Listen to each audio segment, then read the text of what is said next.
C'est un plaisir de vous retrouver dans ce bulletin d'information, le sommaire.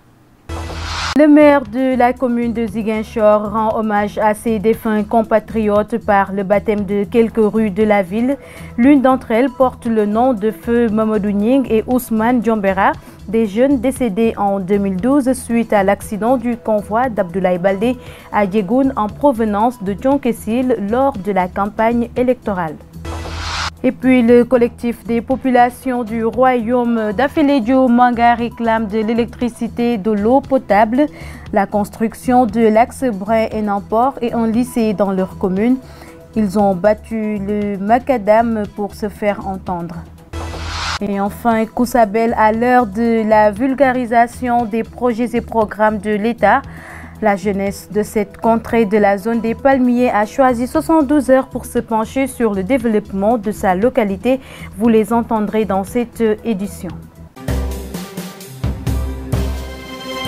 Bienvenue à tous. Je le disais dans les titres, le maire de la ville de Ziguinchor a procédé ce matin à la cérémonie de baptême de rues et places de la ville. Abdoulaye Baldé a concrétisé une décision du conseil municipal en immortalisant les jeunes Mamadou Nying, Ousmane Diombera, sans oublier l'honorable député Laye Diop Diatta, le maire de Ziguinchor, que nous écoutons au micro de Cheikh Tidiane Cissé. Qui est un jour très important, c'est un jour de célébration, de souvenir, mais aussi qui nous permet de magnifier les actions qui ont été faites par l'illustre fils de la Casamance, l'illustre fils de Ziguinchor. Donc ce matin, nous avons inauguré successivement la place Mamadou Nying, qui est un jeune de Ziguinchor qui s'est beaucoup battu à mes côtés et qui a été arraché à notre affection à la fleur de l'âge. De même que la rue Ousmane Diombera. C'est deux jeunes qui étaient mes compagnons de lutte dans les années 2000 jusqu'à 2011. Nous avons donc partagé beaucoup de choses et au combat, comme je peux le dire, ils ont été arrachés à notre affection sur la route de Thionkessil en revenant à hauteur du village de Diegoune. Donc il était important aujourd'hui de leur rendre un hommage, pour les offrir un exemple à la jeunesse de Ziguinchor, mais aussi pour la prospérité, qu'on ne les oublie à jamais.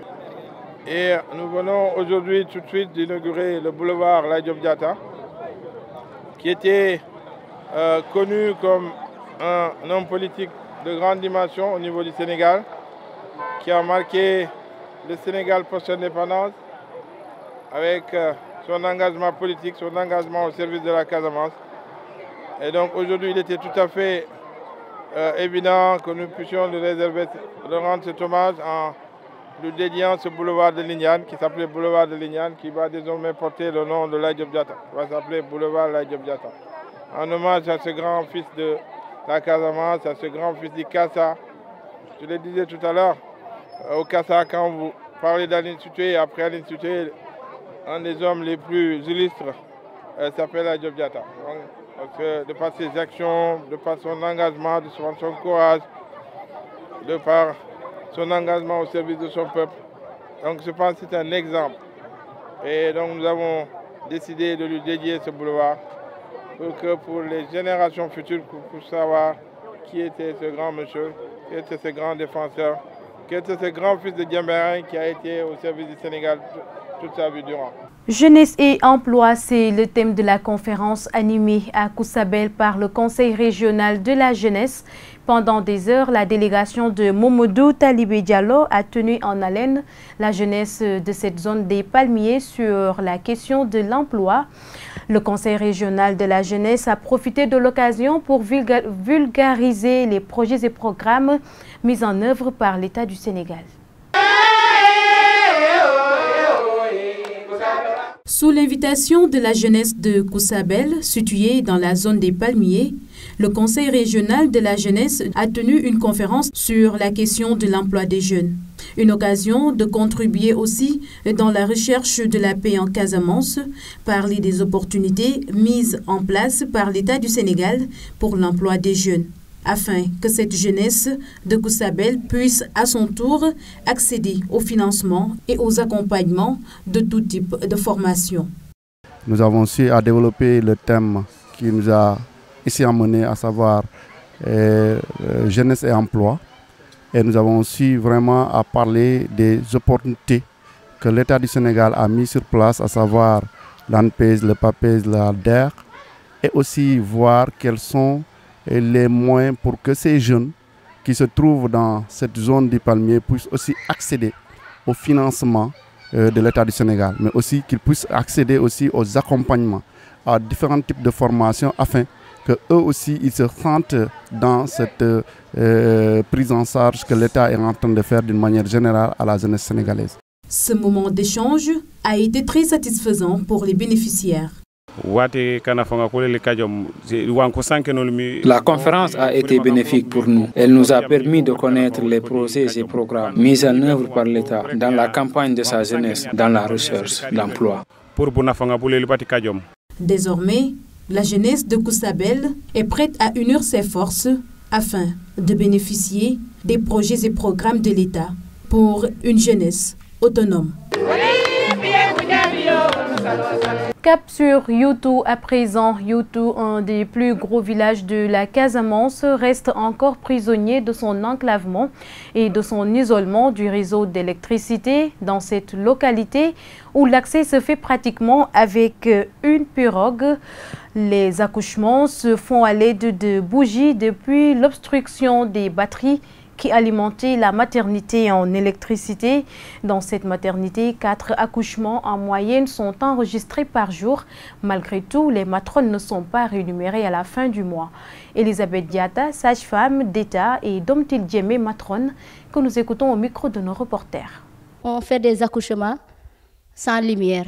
On utilise les bougies, les lampes torches, et ça c'est difficile. Même pour remplir dans les registres, c'est tout à fait des problèmes. Surtout la nuit, c'est difficile. Là, on n'a plus de lampes. Maintenant, on prend les bougies. Ce n'est pas facile de faire un accouchement dans la nuit avec une bougie. Donc, vraiment, nous sollicitons aussi à des petites aides que les gens pensent à cette maternité parce que c'est une maternité importante. Pendant les accouchements, parfois, il y a des complications. Tu es obligé d'évacuer le malade. D'abord, pour évacuer, ça, c'est tout à fait un problème parce qu'il y a un problème de réseau. Le réseau. Pour évacuer, il faut appeler le piroguier pour lui prévenir, appeler l'ICP, appeler qui est là-bas au centre de santé. Mais si tu n'as pas de réseau, tu es obligé de te déplacer et tout ça, tu perds du temps pour évacuer le malade. On n'a pas un grand fonds. Imagine 4 accouchements par mois, il faut payer les matrons. Donc, ce n'est pas facile. L'accouchement est payé à 3 500. Si on a 4 accouchements, il faut le diviser par 2 matrons. Et il y a l'entretien de cette maison. Il faut entretenir la maison. Donc, les consultations prénatales, c'est 500 francs le ticket. La postnatale, c'est 300 francs. Je vous le disais dans les titres, le collectif des villages de la commune d'Enampor a mené une marche ce jeudi pour interpeller le gouvernement du Sénégal sur le sort de leur village. L'eau, l'électricité, le bitumage du tronçon Brin à Etama et en lycée, tels sont les principaux points de cette marche. Un mémorandum a été déposé à la sous-préfecture de Niassia et reçu par l'adjoint au sous-préfet Bernard Sarr. Mémorandum du collectif des populations de la commune d'Enampor. Contexte. Depuis son accession à la magistrature suprême, le président de la République, son Excellence Macky Sall, pour impulser une dynamique de croissance économique endogène, intégrée et soutenue afin de réduire les inégalités d'accès aux services sociaux de base entre les centres urbains et les zones rurales, a mis en œuvre un programme d'urgence de développement communautaire, PUDC. Ce programme ambitieux devant garantir toutes les populations des zones rurales l'accès à des infrastructures socio-économiques, santé, éducation, éclairage, eau, assainissement, mais aussi permettre d'assurer à celle-ci une vie de qualité, semble ne pas être une réalité chez nous, habitants de la commune d'Enampor. En effet, nous, populations de la commune d'Enampor, avons, malgré le PUDC, un faible accès aux infrastructures, eau, santé, transport, éducation, électricité.